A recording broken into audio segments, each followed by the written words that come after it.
امام بخاری رحمۃ اللہ علیہ جب رات سوتے تھے اس سے پہلے اپنی ماں کے پاؤں تلوں کو وہ ان کو اپنی داڑھی سے ان کو ملتے تھے۔ تو میں نے اسے سوال کیا تھا، میں نے کہا تھا کیا وجہ ہے، آپ تعلیم پڑھاتے ہو لیکن پھر بھی بچے اس وقت بے راہ روی کے شکار ہیں۔ اعوذ باللہ السمیع العلیم من الشیطان الرجیم۔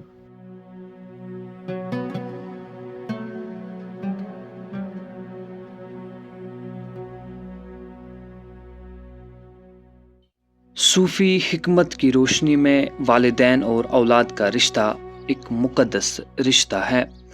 یہ محض خون کا رابطہ نہیں بلکہ محبت، خدمت اور روحانی فرض کا ایک تعلق ہے۔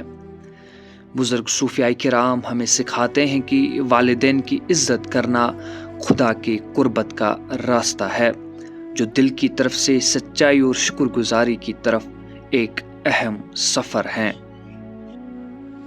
صوفیوں کا اپنے والدین کے ساتھ، یہاں مجھے ایک بات یاد آئی کہ امام بخاری رحمۃ اللہ علیہ جب رات سوتے تھے اس سے پہلے اپنی ماں کے پاؤں تلوں کو وہ ان کو اپنی داڑھی سے ان کو ملتے تھے، اپنی داڑھی سے ان کو ملتے تھے، پھر جا کر جب ماں سو جاتی تھی اس کے بعد وہ اٹھتے تھے۔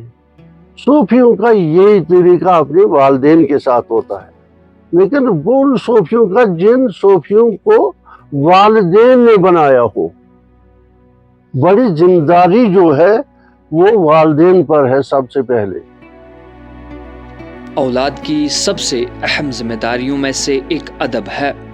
والدین کے ساتھ گہرا احترام جو الفاظ، اعمال اور حتیٰ کہ خاموش فہمی میں بھی ظاہر ہوتا ہے۔ صوفیاء ہمیں یاد دلاتے ہیں کہ والدین کے ساتھ مہربانی سے پیش آنا گویا خود خدا کی خدمت کرنا ہے، جیسا کہ قرآن پاک میں بھی ارشاد ہے کہ اور ہم نے انسان کو اس کے والدین کے ساتھ حسن سلوک کا حکم دیا ہے، ان کے آگے اف تک بھی نہ کہو اور نہ انہیں جھڑکو، بلکہ ان سے عزت کے ساتھ بات کرو۔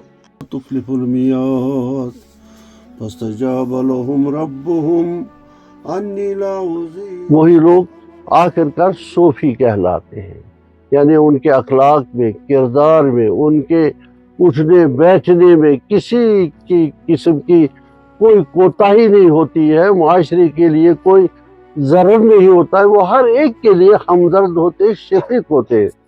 جب وہ دوسروں کے لیے شفیق ہوتے ہیں تو اپنے بچوں کے لیے بھی شفیق بن جاتے۔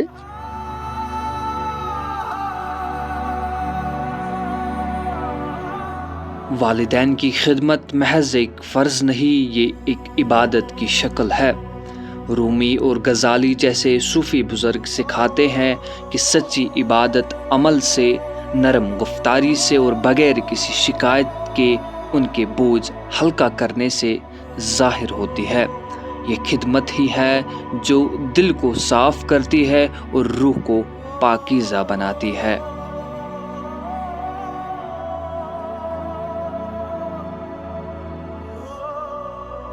جب ہمارے والدین بوڑھے ہو جاتے ہیں تو ان کی ضروریات بھی بڑھ جاتی ہے۔ صوفی طریقہ یہ سکھاتا ہے کہ ان کی بڑھاپے میں دیکھ بھال کرنا صبر اور محبت کا امتحان ہے۔ جب وہ اس دنیا سے رخصت ہو جاتے ہیں تو ہماری ذمہ داریاں ختم نہیں ہو جاتی۔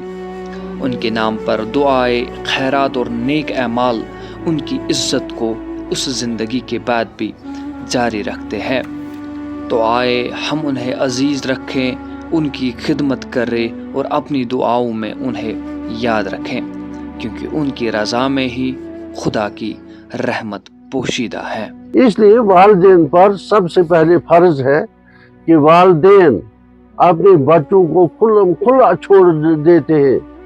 یہ بھیڑ بکریاں نہیں ہیں کہ ان کو کھلا چھوڑ دیں، جہاں چاہے وہاں جائے۔ یہ ایک انسان ہے، بچے ہیں۔ حضور اکرم صلی اللہ علیہ وسلم نے فرمایا ادبوا اولادکم، اپنے بچوں کو ادب دے دو اور بچوں کی تربیت کرو۔ تو وہ تربیت جو ہے وہ کیا ہے؟ وہ حب نبی کو، اپنے نبی کی عظمت ان کے سامنے بیان کرو. جب ان کی عظمت ان کے سامنے آ جائے گی تو ان کے اخلاق اور کردار خود بخود سدھر جائیں گے. پھر پیغمبروں کی، نبیوں کی سنت کو انہیں سکھاؤ. تو اس سنت میں کیا ہے؟ اس سنت میں ہے ہر جاندار کے لیے وفاداری، ہر جاندار کے لیے انسانیت اور ہمدردی کرنا. ربنا انک من تدخل صوفی تعلیمات میں سننا محبت کا ایک عمل ہے. حضور نبی اکرم صلی اللہ علیہ وسلم خود دوسروں کو پوری توجہ سے سنتے تھے. والدین کو اپنا وقت دینا، ان کی خوشیوں اور غموں کو سننا، یہ مادی چیزوں سے بڑھ کر ان کی عزت کرنا ہے. جیسا کہ شاعر سعدی فرماتے ہیں، جو بچہ اپنے والدین کو سکون پہنچاتا ہے اس کے لیے رحمت کے دروازے کھل جاتے ہیں.